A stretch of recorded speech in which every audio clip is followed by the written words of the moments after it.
So, as you can see, this is what I'm up to this morning. I'm filming the flooding that's happening down in Bracklesham, which is near West Wittering on the south coast of Sussex.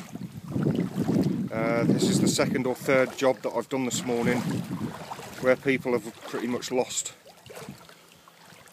everything they own. There's people that actually live here and now they are homeless.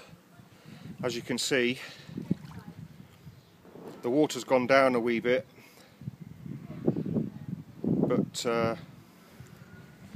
I'll show you these ones that are closer. Pretty bad flooding here this morning. So these are the sort of jobs I don't like doing. I mean, it's great pictures for us and at the BBC, and it's a good hard news story, but there's people's lives have been ruined, so it's quite difficult to cover.